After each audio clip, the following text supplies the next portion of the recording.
سورہ اعراف سے آج کے درس کا آغاز ہو رہا ہے۔ الف لام میم صاد حروف مقطعات ہیں، ان کا معنی اللہ جانتا ہے یا اس کے بتانے سے اس کے مصطفیٰ اس کے محبوب جانتے ہیں۔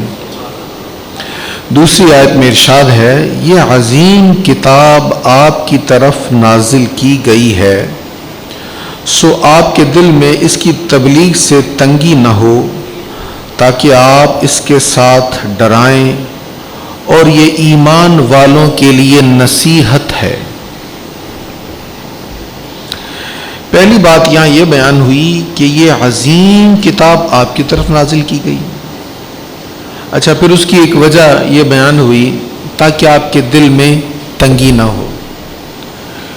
دیکھیں، جب بندہ کوئی کام کر رہا ہو اور کام ہو رہا ہو تو پھر اس کی کیفیت اور ہوتی ہے، اور جب کام میں دقت آ رہی ہو، کام توڑ چڑھ نہ رہا ہو، یا جس طرح انسان نے سوچا ہوتا ہے اس اعتبار سے وہ نہ پورا ہو رہا ہو، تو پھر دو چیزیں ہوتی ہیں، یا بندہ جو نہیں ہو رہا اس کا مدعا دوسروں پہ ڈالتا ہے، یا پھر بندہ خود مایوس ہوتا ہے، یا وہ پریشان تو ضرور ہوگا کہ جو میں کر رہا ہوں، جو چاہ رہا ہوں وہ ہو نہیں رہا۔ تو مفسرین کی رائے یہ ہے کہ سرکار کریم علیہ الصلوۃ والسلام نے تبلیغ کرنے میں، رب کا پیغام پہنچانے میں کوئی کمی تو نہ رکھی تھی، لیکن ابتدائی دور میں مکہ معظمہ میں بہت کم لوگوں نے اسلام قبول کیا۔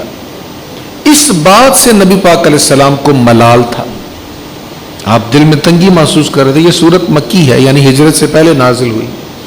تو اللہ نے فرمایا، حبیب آپ دل تنگ نہ کریں، آپ پر نازل ہو رہا ہے، آپ پیغام بس پہنچاتے رہیں، آپ دل میں کوئی تنگی نہ لائیں، اور لتنذر بھی، آپ اس کے ساتھ ڈرائیں لوگوں کو۔ قرآن کریم اس میں بشارت بھی ہے، خوشخبری بھی ہے، اور ڈراوا بھی ہے، انذار بھی ہے۔ نذیر کیا ہوتا ہے؟ ڈرانے والا۔ حضور کا اسم مبارک صفاتی نام نذیر بھی ہے، ڈرانے والا۔ تو یہ سمجھنا کہ لوگوں کو ڈرانا نہیں چاہیے یا ڈرنے والی کوئی بات نہیں، یہ غلط ہے۔ جہاں عذاب کا ذکر ہو، اللہ کی پکڑ کی بات ہو، تو پھر ڈرنا بھی چاہیے۔ اس کی پکڑ بڑی سخت ہے، اس کی عطا بھی بہت زیادہ۔ آپ دیکھیے پچھلی سورت جہاں پہ ختم ہوئی وہ بڑی اہم بات تھی، بڑا خوبصورت انداز تھا۔ ان ربک سریع العقاب، بے شک آپ کا رب بہت جلد سزا دینے والا ہے۔ اور ساتھ ہی کیا فرمایا؟ وَإِنَّهُ لَغَفُورٌ الرحیم، اور بے شک وہ بہت بخشنے والا، بے حد مہربان ہے۔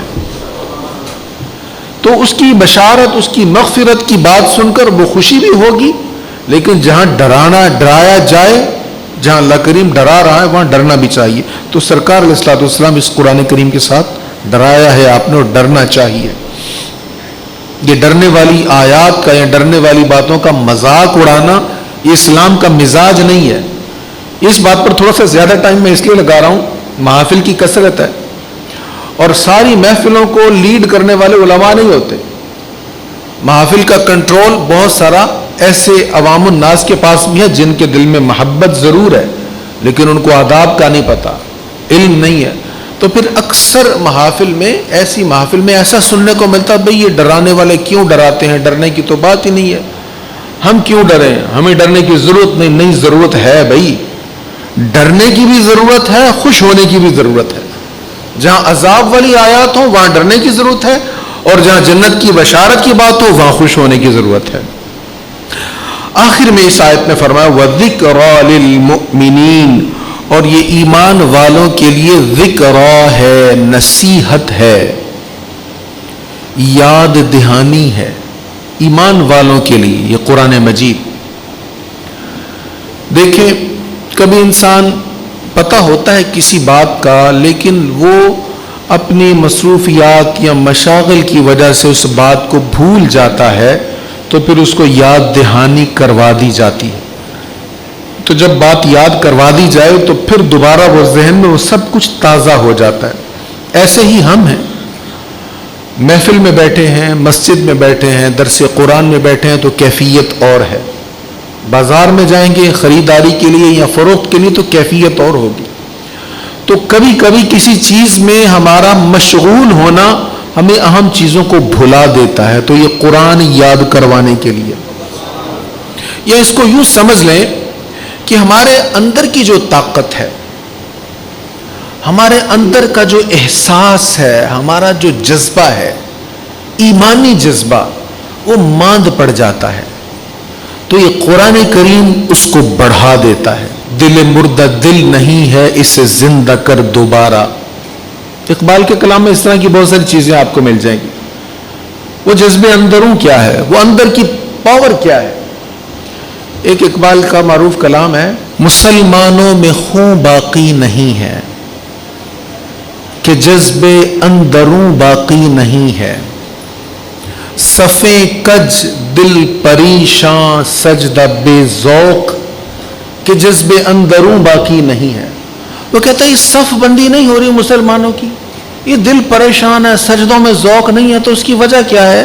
اس کی وجہ ہی کہ اندر کا جو جذبہ تھا نا، ایمانی جذبہ، وہ کمزور پڑ گیا. وہ جو مسلمان کا ایک گرم خون تھا وہ ماند پڑ گیا، ٹھنڈا ہو گیا.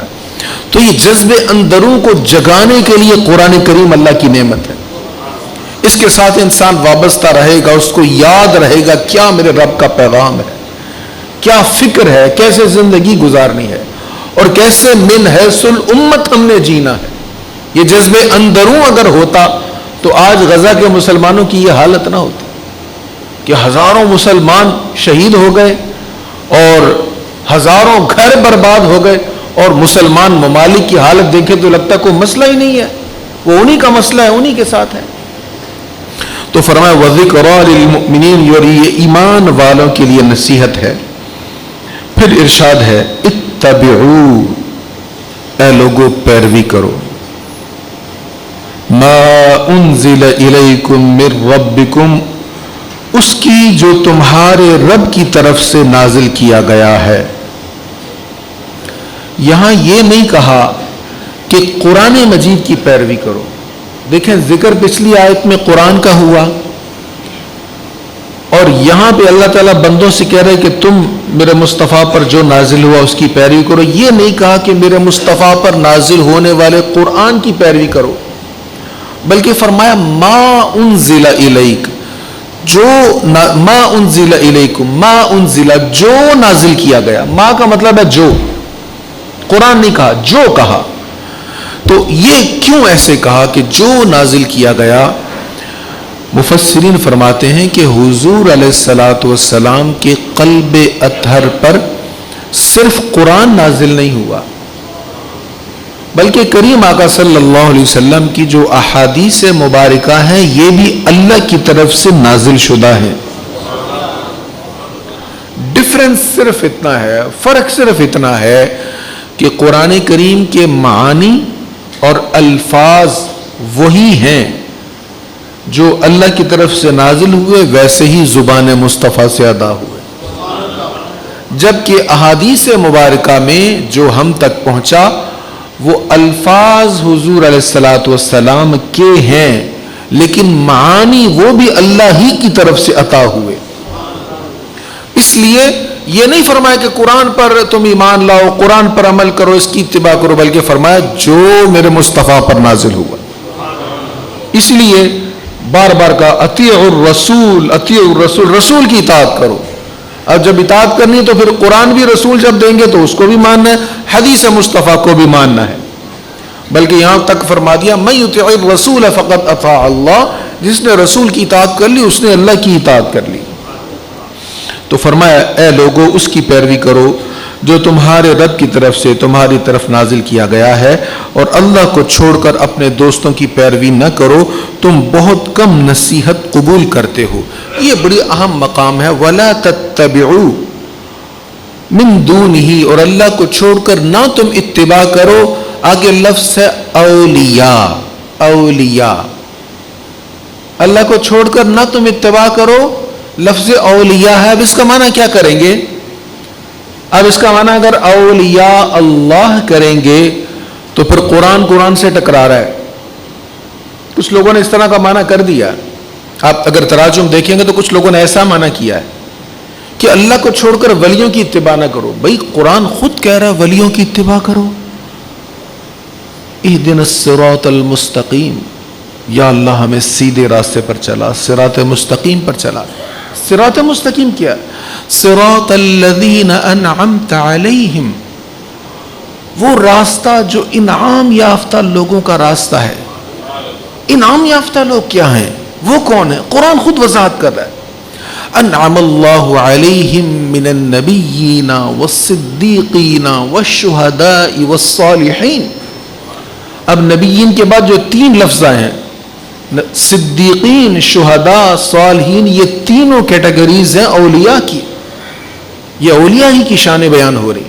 صدیقین بھی اولیاء ہیں، شہداء بھی اولیاء ہیں، صالحین بھی اولیاء ہیں. تو ہمیں تو صالحین کی اتباع اور ان کے طریقہ کو اپنانے کا خود قرآن حکم دے رہا ہے. تو پھر یہاں یہ جو کہا جا رہا ہے کہ اللہ کو چھوڑ کر اولیاء کی پیروی نہ کرو، تو اس سے مراد اولیاء اللہ نہیں ہیں. اولیاء کا مطلب، ولی کا مطلب دوست ہوتا ہے. اس کا مطلب ہے کہ تمہارے وہ بڑے، ولی کا مطلب دوست بھی ہوتا ہے، ولی کا مطلب سرپرست بھی ہوتا ہے. تمہارے وہ بڑے، تمہارے وہ لیڈرز، تمہارے حاکم جو تمہارے اوپر ہیں، وہ اگر اللہ کی مخالفت کا تمہیں کہتے تو پھر ان کی اتباع نہ کرو. اور اس کا ایک معنی دوست ہے کہ یار دوست، سنگی بیلی عزیز، جن کی محبتیں تمہیں خلاف شرع کاموں پر اکساتی ہیں. پتہ تھا کہ شادی کے موقع پر میوزیکل نائٹ رکھنا یہ خلاف شرع ہے، اللہ ناراض ہوگا، مصطفیٰ ناراض ہوں گے، لیکن کیا کریں، پیار والوں نے مجبور کر دیا. بس یہ بات ٹالی تو نہیں جا سکتی. تم پیارے ہو، محبت والے ہو، فیملی کٹھی ہو گئی، سب پیار والے مصر ہو گئے. تو ہم کیا کہتے ہیں؟ اللہ کی بات چھوڑ دیتے، مصطفیٰ کریم کی بات چھوڑ دیتے ہیں، اور جو دنیاوی رشتے ناتے ہیں ان کو خوش کرتے ہیں. بھئی شادی کے موقع پر سب کو راضی کر لیتے ہیں، رب کو ناراض کر لیا تو کیسے برکت ہوگی؟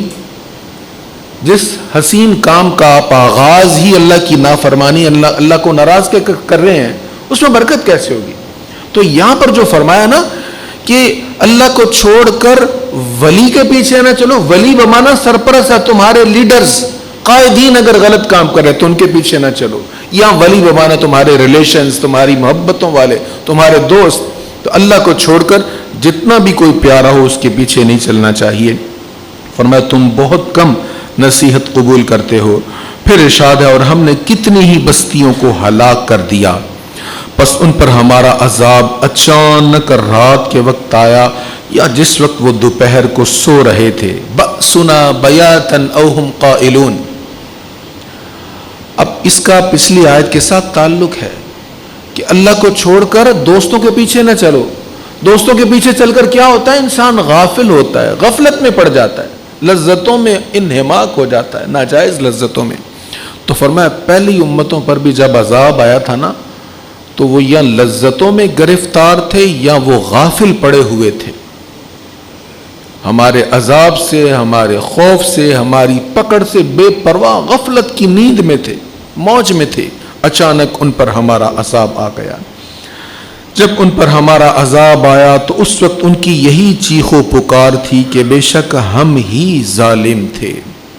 قالوا انا كنا ظالمین. اب وہ مان رہے ہیں کہ ہم سے ہاں گناہ ہوا، لیکن اب ماننے کا فائدہ نہیں ہے. ماننے کا جب وقت تھا تو پھر گناہ کر کے اس کا دفاع کرتے تھے. بھئی میں نے کر لیا تو کیا ہوا، اور بھی تو سارے کر رہے ہیں، میرے ہی کرنے سے آسمان گر پڑے گا. یہی ہم کہتے ہیں نا، ساری دنیا کر رہی ہے، سبھی کر رہے ہیں.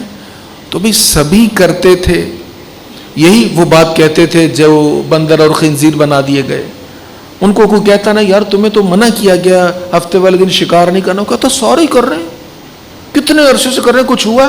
تو جب سب کر رہے ہیں ہم تھوڑا سا کر لیں گے تو اس میں کیا حرج ہے؟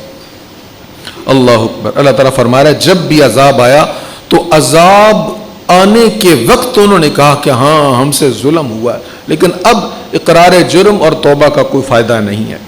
پھر ارشاد ہے پس ہم ان لوگوں سے ضرور باز پرس کریں گے، پوچھیں گے جن کی طرف رسول بھیجے گئے تھے، اور ہم رسولوں سے بھی ضرور پوچھیں گے۔ لوگوں سے یہ پوچھا جائے گا بھئی انبیاء آئے تھے، میسج ان کا پہنچا تھا تم تک؟ یہ پوچھا جائے گا۔ اگر پہنچا تھا تو پھر عمل کیوں نہیں کیا؟ رسولوں سے یہ پوچھا جائے گا آپ نے پیغام پہنچایا تھا میرے بندوں تک؟ تو انبیاء کرام کہیں گے جی ہم نے پہنچایا تھا۔ یہ رسول کریم سیدنا محمد صلی اللہ علیہ وسلم سے نہیں پوچھا جائے گا، یہ دیگر انبیاء سے پوچھا جائے گا۔ اس کا ذکر قرآن میں ہم پڑھ چکے ہیں۔ بلکہ دیگر نبیوں سے جب پوچھا جائے گا وہ کہیں گے ہم نے پیغام پہنچایا ہے، تو ان سے گواہی کے لیے سرکار کریم علیہ السلام کی جلوہ گری ہوگی۔ حضور علیہ السلام ان کی تصدیق کریں گے، ہاں یا اللہ انہوں نے پیغام پہنچا دیا تھا۔ یعنی زبان مصطفیٰ سے دیگر قوموں کا بھی فیصلہ ہوگا۔ پھر اگلی آیت میں ارشاد ہے، پھر ہم خود کامل علم کے ساتھ ان کے تمام احوال بیان کریں گے، ہم غائب تو نہیں تھے۔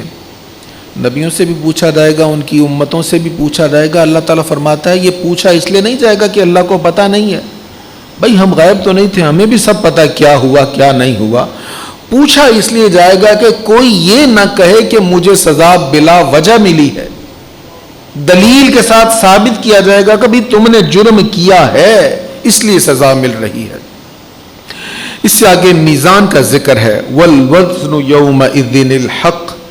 اس آیت کریمہ کی وجہ سے یہ اصول ہے، یہ قاعدہ ہے عقائد میں کہ میزان پر یقین رکھنا ضروری ہے۔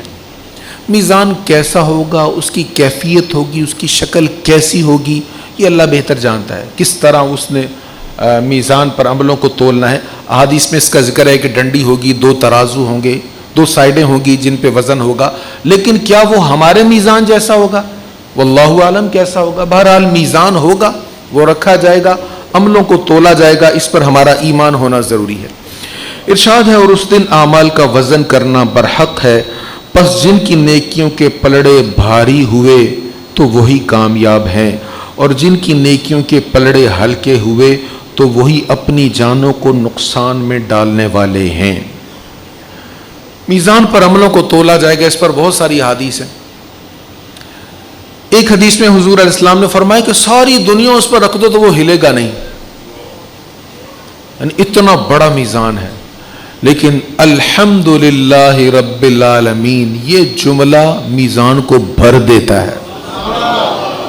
اور بخاری کی آخری حدیث میں نے کئی بار عربی خطبہ میں پڑھی، کلمتان خفیفتان علی اللسان، 2 کلمے زبان پر بڑے ہی نرم ہیں، ثقیلتان فی المیزان، میزان پر بڑے ہی بھاری ہیں، حبیبتان الی الرحمن، اللہ کو بڑے محبوب ہیں، سبحان اللہ و بحمدہ سبحان اللہ العظیم، بڑے محبوب کلمے اللہ تعالیٰ کو، اور میزان پر ان کا وزن بہت زیادہ ہے۔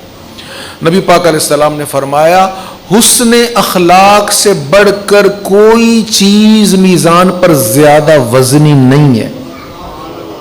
آج اخلاقی اعتبار سے ہم کتنی پستی کا شکار ہیں، حالانکہ یہی حسن اخلاق ہے جو میزان پر بہت زیادہ وزن بنے گا۔ تو یہاں پر ارشاد ہوا، جن کے پلڑے بھاری ہوں گے، نیکیاں زیادہ، وہ جنت میں، اور جن کے گناہ زیادہ ہوں گے، نیکیاں کم ہوں گی، ان کے لیے خسارہ ہے۔ یہاں پر ان کا ذکر نہیں ہے جن کے بیلنس میں ہوں گے، وہ یہ سورہ اعراف ہے، آگے جا کر اس کا پھر ذکر آ جائے گا۔ تو جن کے ہم وزن ہوگی دونوں چیزیں، ان کو نہ دوزخ میں بھیجا جائے گا نہ جنت میں، ان کو اعراف پر روک لیا جائے گا، اس کا ذکر اگلی آیات میں آئے گا۔ اس سے آگے ارشاد ہے، وَلَقَدْ مَكَّنَّاكُمْ فِي الْأَرْضِ، اور ہم نے تم کو زمین پر قابض کر دیا، اور تمہارے لیے اس زمین میں اسباب زیست فراہم کیے، مگر تم بہت کم شکر ادا کرتے ہو۔ اللہ کریم فرما رہا، دیکھو تو ہم نے تمہیں زمین پر سکونت دی، کتنے سکون کے ساتھ انسان یہاں پر رہتا ہے۔ اگر زمین میں سکون نہ ہو، ہم کنسٹرکشن نہیں کر سکتے، کوئی چیز نہیں رکھ سکتے۔ یہ زمین کی گریوٹی ہمیں بیلنس میں رکھے ہوئے، ہماری چیزوں کو قائم رکھے ہوئے، تو یہ اللہ تعالیٰ کی عظیم ترین نعمت ہے۔ آپ لیٹتے ہوئے اپنا سر نیچے کر دیں، ٹانگیں آپ کی اوپر ہو جائیں، تو آپ کی طبیعت کیسی ہوگی؟ سکون میں کبھی بھی نہیں آئیں گے۔ سر اونچا رکھنا پسند کریں گے تھوڑا سا اپنی باڈی سے۔ ہاضمے کے مسائل ہوں تو اس میں بھی یہ گریوٹی آپ کے اثر انداز ہوتی ہے جسم پر۔ تو اللہ تعالیٰ یہ عظیم نعمت کا ذکر فرما رہا ہے جو ہم نے انسان کو عطا فرمائی، اور پھر فرمایا ہم نے تمہیں یہاں رہنے کے لیے اسباب بھی عطا فرمائے۔ اے انسان سوچ، کبھی تو پتوں سے بدن ڈھانپتا تھا، پھر کتنی نعمتیں تجھے مل گئیں، کیسے اعلیٰ سے اعلیٰ لباس تمہیں میسر آ گئے۔ آپ چند 100 سال پہلے کی تاریخ پڑھ کے دیکھ لیں، ایک جوڑے کی ویلیو کتنی زیادہ ہوتی تھی۔ آج الماری بھری ہوتی ہے کپڑوں کی اور ہم کہتے ہیں بھئی یہ تو سارے پرانے سوٹ ہیں، زبان پر شکر نہیں آتا۔ تو ایک دور تھا جب صرف اناج کو انسان ترستا تھا، آج طرح طرح کی نعمتیں مڈل کلاس لوگ کھا رہے ہیں، ہر کوئی کھا رہا ہے، پھر بھی زبان پر شکر نہیں آتا۔ ایک دور تھا پیدل سفر ہوتا تھا، خچروں پر سفر ہوتا تھا، اور سفر کے لیے کیسے اللہ کریم نے اسباب عطا فرما دیے، کیسی سہولیات نصیب ہو گئی، ڈیٹیل میں جانے کی ضرورت نہیں، آپ جانتے۔ ایک دور تھا کبوتر کے ذریعے میسج بھیجا جاتا تھا، اب پوری دنیا کے ساتھ ہم رابطے میں ہیں۔ تو یہ سب اللہ تعالیٰ نے انسان کو فراست فہم عطا فرمایا، جس کی وجہ سے یہ نعمتیں بڑھ رہی ہیں۔ اور آپ نے پرانے قصے کہانیوں میں سنا ہوگا، ایک مرض لگا، طبیبوں نے بہت تشخیص کی، پتہ نہیں چلا، اور پھر آہستہ آہستہ اس کے جسم سے جان بھی نکل گئی۔ آج کون سا مرض ہے جس کی تشخیص نہیں ہے؟ بہترین لیبارٹریز ہمارے پاس موجود ہیں، یہ اللہ تعالیٰ کی نعمت ہے۔ شوگر سے لوگ مر جایا کرتے تھے، جس حاملہ کے حمل کے وضع کے لیے آسانی نہ ہوتی وہ تڑپ تڑپ کے مر جایا کرتی تھی۔ بلڈ پریشر سے لوگ مر جاتے تھے، کتنے امراض تھے جس کی وجہ سے لوگ مر جاتے تھے۔ تو یہ سب اللہ تعالیٰ کی نعمتیں ہیں، اس نے ہمیں اسباب زیست عطا فرمایا ہے اور انسان کو یہ سہولتیں ملی ہیں۔ تو اللہ فرما رہا ہے جب کوئی نعمت ملے تو پھر اللہ کا شکر ادا کرو۔ کوئی بھی نعمت جو تمہیں میسر آئی ہے شکر ادا کرو، زبان سے شکر کرو اور دل میں اللہ تعالیٰ کا شکر ادا کرو، اور اس نعمت کو اللہ کے راستے میں استعمال کرو، یہ اس نعمت کا صحیح شکر ہے۔ اللہ کریم ہمیں شکر گزار بندہ بننا نصیب فرمائے۔ وآخر دعوانا الحمدللہ رب العالمین۔